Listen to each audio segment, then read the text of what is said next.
ଲାଞ୍ଜିଗଡ଼ରେ ବେଦାନ୍ତ କାରଖାନା ସ୍ଥାପିତ ହୋଇ ଦୀର୍ଘ ବର୍ଷ ହୋଇଥିବା ବେଳେ ବିସ୍ଥାପିତ ବେଦାନ୍ତ ନଗରର ଲୋକଙ୍କୁ କମ୍ପାନୀରେ ନିଯୁକ୍ତି ଦିଆଯାଇଥିଲା।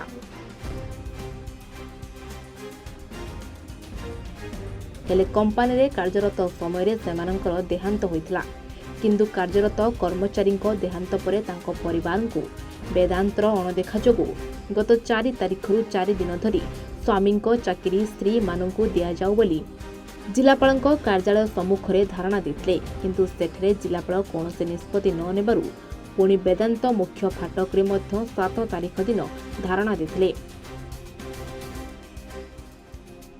ଧାରଣା ପରେ କଳାହାଣ୍ଡି ଅତିରିକ୍ତ ଜିଲ୍ଲାପାଳ ତ୍ରିଲୋଚନ ପାତ୍ର, ଲାଞ୍ଜିଗଡ଼ ତହସିଲଦାର କିରଣ କୁମାର ମହାନ୍ତି ଘଟଣାସ୍ଥଳରେ ପହଞ୍ଚି ବିସ୍ଥାପିତ ମହିଳାଙ୍କୁ ବୁଝାସୁଝା କରି 7 ଦିନ ସମୟ ମାଗିଥିବାରୁ ଧାରଣାରୁ ଓହରିଥିଲେ ଧାରଣାକାରୀ ମହିଳା।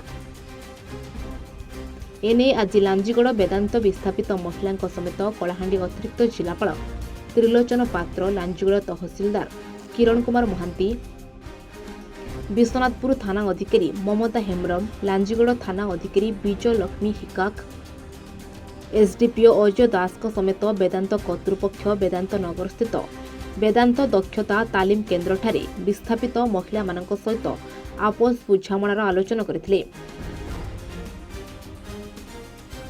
ହେଲେ ଦିନ 12ଟାରୁ ସନ୍ଧ୍ୟା 5ଟା ପର୍ଯ୍ୟନ୍ତ ଆଲୋଚନା କରିବା ପରେ ମଧ୍ୟ କୌଣସି ପ୍ରକାରର ସମାଧାନ ହୋଇପାରି ନାହିଁ। ବିସ୍ଥାପିତ ମହିଳାଙ୍କୁ 5 ଘଣ୍ଟା ବୁଝାସୁଝା କଲାପରେ ମଧ୍ୟ ଚାକିରି ଛଡ଼ା ଅନ୍ୟ କିଛି ଲୋଡ଼ା ନାହିଁ ବୋଲି, ଆମ ସ୍ୱାମୀଙ୍କ ଅଧିକାର ଆମକୁ ଦିଆଯାଉ ବୋଲି ଅଡ଼ି ବସିଛନ୍ତି। ଯଦି ଆମକୁ ଚାକିରି ନ ଦିଆଯାଏ ତାହେଲେ ପୁଣି ଥରେ ବେଦାନ୍ତ ମୁଖ୍ୟ ଫାଟକରେ ଧାରଣା ଦିଆଯିବ ବୋଲି କଡ଼ା ଚେତାବନୀ ଦେଇଛନ୍ତି। ତେବେ ବେଦାନ୍ତ କର୍ତ୍ତୃପକ୍ଷ ଓ ଜିଲ୍ଲା ପ୍ରଶାସନ ଉକ୍ତ ମହିଳାମାନଙ୍କ ପାଇଁ କେଉଁ ପ୍ରକାର ପଦକ୍ଷେପ ନେବେ ତାହା ଏବେ ବଡ଼ ଚିନ୍ତାର ବିଷୟ ପାଲଟିଛି। ଗ୍ରାମ ହେଉଛି ନିୟମଗିରି ବେଦାନ୍ତ ଆଲୋଚନା ଆଜି ସେମିତି କିଛି ତ ସେମାନେ କରିନାହାନ୍ତି। ଆମକୁ ତ ପୂର୍ବରୁ 7 ତାରିଖରେ ସେମାନେ କହିଥିଲେ 7 ଦିନ ପରେ ଆପଣମାନଙ୍କୁ ଜବ୍ ଦିଆଯିବ ଯୋଗ୍ୟତା ହିସାବରେ ବୋଲି କହିଥିଲେ। ସେଇଟା ସେମାନେ ଫେଲର କରିଛନ୍ତି। ଦିନ ସାରା ହେଲାଣି ଆମେ ୱେଟ୍ କରିକି ରହିଛୁ, କିନ୍ତୁ ସେମାନେ ଆମର ଡିସିସନ୍ କିଛି ବି ନେଇନାହାନ୍ତି। ଆମେ ଯାହା ବି କହୁଛୁ ତ ସେମାନେ ଭୁଲ ବୋଲିକି ପ୍ରମାଣିତ କରୁଛନ୍ତି। ଯେଉଁ କଥା ବି କହୁଛୁ ସେମାନେ କହିଛନ୍ତି ସେଇଟା ତ ମନା କରୁଛନ୍ତି। ଆମେ ସେମିତି କିଛି କହିନୁ। ଆମକୁ ଯୋଗ୍ୟତା ହିସାବରେ ଜବ୍ ଦେବୁ ଆଜି ବୋଲିକି କହିଥିଲେ, ସେଇଟା ବି ମନା କରୁଛନ୍ତି। ଆମ ତରଫରୁ ତ ଷ୍ଟାଫ୍ ମାନେ କେହି ବି କହିନାହାନ୍ତି ବୋଲୁଛନ୍ତି। ସେମାନେ ଆମର କଥାକୁ ଇଏ କରୁଛନ୍ତି ନା, ମିଛ ବୋଲିକି ଭାବୁଛନ୍ତି। ଆମେ କ'ଣ ସବୁ ମହିଳାମାନେ ମିଛ କହିପାରିବୁ କି? ଆମର ପ୍ରମୁଖ ଦାବି ହେଲା ଆମର ହଜବେଣ୍ଡମାନଙ୍କର ଜବ୍ ଆମମାନଙ୍କୁ ଦିଆଯାଉ, ଯେମିତିକି ଆମେ ଜବ୍ କରିକି ଆମର ପିଲା ଛୁଆମାନଙ୍କୁ ମଣିଷ କରିପାରିବୁ। ଯେଉଁଟାକି 15,000 ଆମେ ପିଲାମାନଙ୍କୁ ମଣିଷ କରିପାରିବୁ ନା, ସେଇଟା ତ ଆମେ ଚାହୁଁନୁ। ବର୍ତ୍ତମାନ ବି ସେ 15,000 ଟଙ୍କା ବନ୍ଦ କରିଦିଅନ୍ତୁ ସେମାନେ। ଦିନ ଆମେ ଆଗରୁ ବି କହିଛୁ, ଏବେ ବି କହୁଛୁ। ଆଜି ଯଦି ଡିସିସନ୍ ନ ନେଉଛନ୍ତି ତ ଅବଶ୍ୟ ଆମେ କାଲିକି ଷ୍ଟ୍ରାଇକ୍ ହିଁ କରିବୁ। ହେଉଛି MBN କଲୋନୀ। ମୋ ସ୍ୱାମୀ ବେଦାନ୍ତର ଜଣେ ଚାକିରିଆ କର୍ମଚାରୀ ଥିଲେ। ମୋ ସ୍ୱାମୀ ଏବେ ମରିଯାଇଛନ୍ତି। ମୁଁ ଏବେ ନେଇକି ଏଠି ଗୋଟେ ଧାରଣା ଲାଗି ଆସିଥିଲି ଭାଇ, ଯେଉଁଟାକି ଚାକିରି ଲାଗି।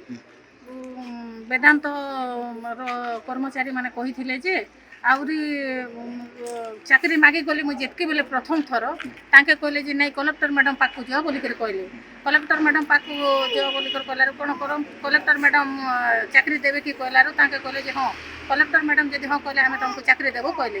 ସେଥିପାଇଁ ଆମେ ଗଲୁ। ଆହୁରି ସେଠି 4 ଦିନ ଯାଏଁ ଆମେ ସେଠି କଲେକ୍ଟର ମ୍ୟାଡ଼ାମ୍ର ତାଙ୍କ ସାମ୍ନାରେ ଥିଲୁ। ତାପରେ ସେଠି କିଛି ଫଳାଫଳ ପାଇଲୁ ନାହିଁ। ତାପରେ ଆମର 4 ଜଣ ବିଧବା ମା ଆସିକିରି ଆମର ବେଦାନ୍ତ ଗେଟ୍ରେ ଷ୍ଟ୍ରାଇକ୍ କଲେ। ସେଠି ଆମେ ଗୋଟେ ଦିନ ପୁରା ସକାଳୁ ରାତି 12ଟା ଯାଏଁ ସେଠି ରହିଲୁ। ତାପରେ ବି ଫଳାଫଳ କିଛି ମିଳିଲା ନାହିଁ। ତାପରେ ତାଙ୍କେ କହିଲେ କି ଆମକୁ 7 ଦିନ ଯାଏଁ ଟାଇମ୍ ଦିଅ କହିଲେ। 7 ଦିନ ପରେ 15 ତାରିଖ ଦିନ ଆମେ ଯେକୌଣସି ନିଷ୍ପତ୍ତି ନେବୁ କହିଲେ। ତାପରେ ହଁ କଲୁ ଆମେ। ଆହୁରି ଆଜି ଆସିଛୁ ଏଠି ମିଡ୍-ଡେ-ମିଲ୍ ପାଖକୁ କ'ଣ ଆଲୋଚନା ହେବ ବୋଲିକରି କହିଲେ। ତାପରେ ଏଠିକି ଆସିଛନ୍ତି ଆମର ଆଡ଼ିସନାଲ୍ କଲେକ୍ଟର, ତାପରେ ତହସିଲଦାର ଆସିଛନ୍ତି, तापरे आउ आइसचंती वेदांतर कर्मचारी माने आउरी पुलिस माने भी आइसचंती आईएस मैडम भी आइसचंती हमको कहउचंती कि आउरी 15,000 टंका जो पेंशन मिलुची ताइरु आका तमे माने एटा केते परसेंट बढ़ाई करी देबु ताइरे आका तमे एटा तमर दाबी पूरण करो बोली कर कहउचंती आमे सेटु मना करूछु हमको सेटा दरकार नै केवल हमर स्वामीर अधिकार ही हमको दिया जाऊ चाकरी टी देले ही आमे सेतिरे राजी हेबु नले कि आमे राजी हेबु नै आसंता काली जाई करी आमे वेदांत गेट बंद करबो बोली कर आमे निष्पत्ति नेछि चाकरी दिया न जाए ताहले आमे सेठी धारणा रखबु जो दिन पर्यंत हमर इच्छा पूरण न होईची हमर दाबी पूरण न होईची से पर्यंत आमे वेदांत गेट रे बसिकरी रहबु। लांचीगढ़ मलय बेनुआ रिपोर्ट एवं ओडिशा।